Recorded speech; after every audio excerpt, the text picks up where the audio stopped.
নমস্কার বন্ধুরা, ডলির রন্ধনশালায় সবাইকে স্বাগত। আর আজকে তোমাদের সাথে শেয়ার করব নিরামিষ মুগ ডালের রেসিপি। এইভাবে মুগ ডাল রান্না করলে যার স্বাদ আর গন্ধ হবে একেবারে অনুষ্ঠান বাড়ির মতো। তাহলে বন্ধুরা রেসিপিটাকেও কিন্তু স্কিপ করে দেখো না। আমি কিভাবে শেষ পর্যন্ত রান্নাটা করেছি সেটা তাহলে কিন্তু মিস হয়ে যাবে, আর তাহলে রান্নাটা কিন্তু ভালো হবে না। আমি এই রান্নার জন্য এখানে ছোট বাটির 1 বাটি পরিমাণ মুগ ডাল নিয়েছি। আমি এখানে আমার যতটা প্রয়োজন ততটাই কিন্তু মুগ ডাল নিয়েছি। তোমরা তোমাদের প্রয়োজন মতো মুগ ডালটা নিয়ে নেবে। এবার আমি প্রথমে মুগ ডালটাকে কড়াইয়ের মধ্যে দিয়ে দেব ভাজার জন্য। মুগ ডাল যদি একটু ভেজে রান্না করা হয় তাহলে এই ডালের স্বাদ আর গন্ধ দুটোই কিন্তু ভালো হয়। এবার আমি হালকা আঁচে নাড়াচাড়া করে মুগ ডালটাকে 2 থেকে 3 মিনিটের মতো একটু নাড়াচাড়া করে ভেজে নেব। তবে খুব বেশি কিন্তু আমি ভাজবো না। ডাল যদি খুব বেশি ভাজা হয়ে যায় তাহলে ডালের স্বাদটা নষ্ট হয়ে যাবে, আর ডালটাও কিন্তু খুব সহজে সিদ্ধ হবে না। দেখো ডালের মধ্যে একটা হালকা সাদা কালার চলে এসেছে। এবার আমি ডালটাকে নামিয়ে নেব। এবার আমি ডালের মধ্যে জল দিয়ে দেব, আর এইভাবে ডালের মধ্যে 2 থেকে 3 বার জল দিয়ে আমি ডালটাকে এইভাবে চটকে চটকে খুব ভালোভাবে পরিষ্কার করে ধুয়ে নেব।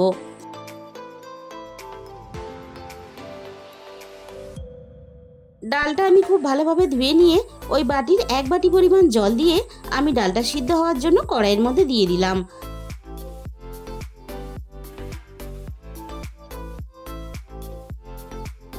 সমস্ত ডালটা আমি কড়াইয়ের মধ্যে দিয়ে ওই একই বাটি 2 বাটি পরিমাণ জল আমি ডালের মধ্যে দিয়ে দেব। ডাল রান্না করতে যতটা পরিমাণ জল লাগবে আমি ডালের মধ্যে একসাথেই জলটাকে দিয়ে দিলাম।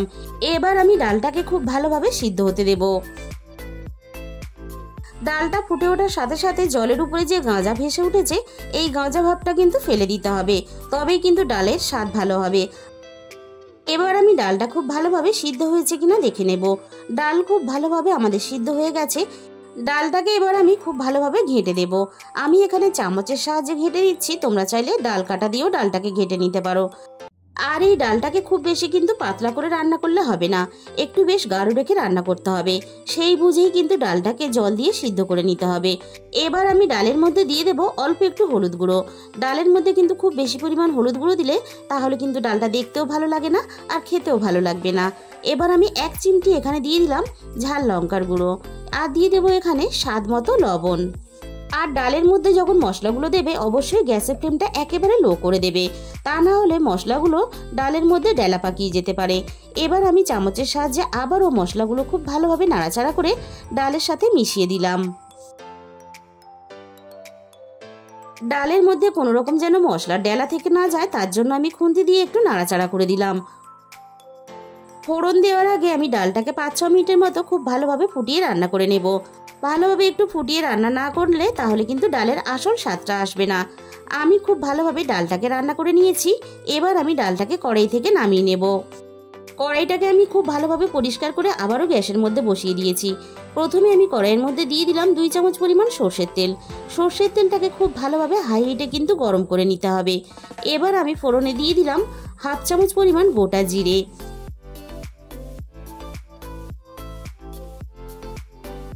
এবার আমি ফোড়নে দিয়ে দেব একটা শুকনো লঙ্কা। এবার আমি ফোড়নে দিয়ে দেব 2টো তেজপাতা। এবার আমি ফোড়নটাকে কয়েক সেকেন্ডের মতো ভেজে নেব, ফোড়ন থেকে সুন্দর মিষ্টি গন্ধ বেরিয়ে আসা পর্যন্ত। ফোড়নটাকে আমি নাড়াচাড়া করে খুব ভালোভাবে ভেজে নিয়েছি। ফোড়ন থেকে সুন্দর মিষ্টি গন্ধ বেরিয়ে আসার সাথে সাথে আমি এখানে দিয়ে দিলাম 1 চামচ পরিমাণ আদা বাটা। এবার আমি গ্যাসের ফ্লেমটা একেবারে লোতে দিয়ে আদাটাকে একটু নাড়াচাড়া করে ভেজে নেব, আদার কাঁচা গন্ধটা চলে যাওয়া পর্যন্ত। আদাটাকে আমি ভেজে নিয়ে এবার আমি দিয়ে দিলাম অল্প একটু টমেটো কুচি। এবার আমি টমেটোটা নাড়াচাড়া করে ভেজে নিয়ে একটু নরম করে নেব। টমেটোটা হালকা একটু নাড়াচাড়া করে ভেজে নিয়ে এবার আমি এখানে দিয়ে দেব 2টো চেরা কাঁচা লঙ্কা। টমেটো আর কাঁচা লঙ্কাটা আমি আবারও একসাথে নাড়াচাড়া করে ভেজে নেব। কাঁচা লঙ্কাটা এইভাবে একটু ভেজে নিলে তাহলে কাঁচা লঙ্কার সুন্দর মিষ্টি গন্ধটা ডালের সাথে মিশে যাবে। কাঁচা লঙ্কাটাকেও আমি ভেজে নিয়েছি আর টমেটোটাও খুব ভালোভাবে নরম হয়ে গেছে। এবার আমি এখানে দিয়ে দিলাম অল্প একটু কাজু বাদাম আর অল্প একটু কিশমিশ। কাজু বাদাম আর কিশমিশটা পুরোটাই অপশনাল, তোমরা চাইলে দিতেও পারো নাও দিতে পারো।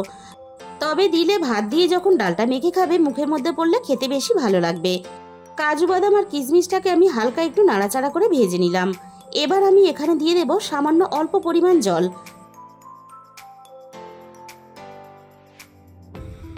এবার আমি এখানে কিছু গুঁড়ো মশলা দিয়ে দেব। প্রথমে আমি দিয়ে দিলাম হাফ চামচ পরিমাণ ধনে গুঁড়ো, আর দিয়ে দিলাম আমি এখানে হাফ চামচ পরিমাণ জিরে গুঁড়ো। এবার আমি ধনে আর জিরে গুঁড়োটাকে একটু নাড়াচাড়া করে কষিয়ে নেব, যাতে মশলার কাঁচা গন্ধটা চলে যায়। মশলাটা যাতে পুড়ে না যায় তার জন্য আমি যে এক্সট্রা জলটা ব্যবহার করেছি সেই জলটাকেও কিন্তু এভাবে নাড়াচাড়া করে আমি টানিয়ে নিলাম। এবার আমি সবশেষে ফোড়নে দিয়ে দিলাম অল্প একটু হিং, আর হিংটা দেওয়ার সাথে সাথেই আমি এখানে ডালটাকে ফোড়নে দিয়ে দেব।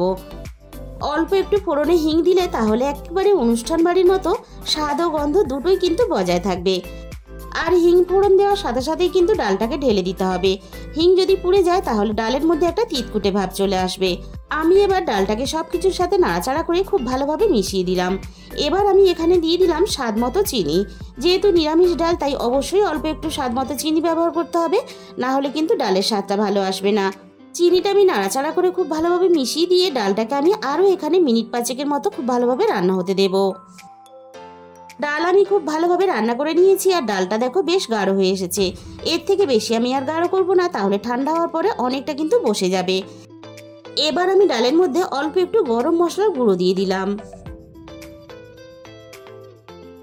এবার আমি গ্যাসের ফ্লেমটাকে পুরোপুরি বন্ধ করে দিলাম। এবার আমি ডালের মধ্যে দিয়ে দেব অল্প একটু ঘি। বন্ধুরা, একদিন হলো তোমরা নিরামিষ মুগের ডাল এইভাবে রান্না করে খেয়ে দেখো। এরকমভাবে ডাল রান্না করলে শুধুই কিন্তু ডাল দিয়ে ভাত খাওয়া হয়ে যাবে, আর কিন্তু অন্য কিছু প্রয়োজন হবে না। আর বন্ধুরা, আজকের এই রেসিপিটা ভালো লাগলে একটা লাইক করে দিও, আর নিজেদের বন্ধুদের মধ্যে শেয়ার করে দিও। আর যে সমস্ত আমার চ্যানেলের নতুন বন্ধুরা এখনো পর্যন্ত আমার চ্যানেলটাকে সাবস্ক্রাইব করনি, এরকম নতুন নতুন রেসিপি পেতে অবশ্যই আমার চ্যানেলটাকে সাবস্ক্রাইব করে পাশে থাকা বেল আইকনটা ক্লিক করে অল করে দিও। তাহলে আমি যখনই কোনো নতুন রেসিপি আপলোড করব সবার আগে তোমার কাছে পৌঁছে যাবে। আর তার সাথে সাথে আমার চ্যানেলটাকে হাইপ করে দিও, যাতে আমি আরও এগিয়ে যেতে পারি আর তোমাদের সাথে আরও নতুন নতুন রেসিপি শেয়ার করতে পারি। তাহলে বন্ধুরা, আজকের মতো এই পর্যন্ত। আর তোমাদের মূল্যবান সময় দিয়ে আমার এই রেসিপিটা এতক্ষণ সময় ধরে দেখার জন্য তোমাদের সবাইকে অসংখ্য ধন্যবাদ।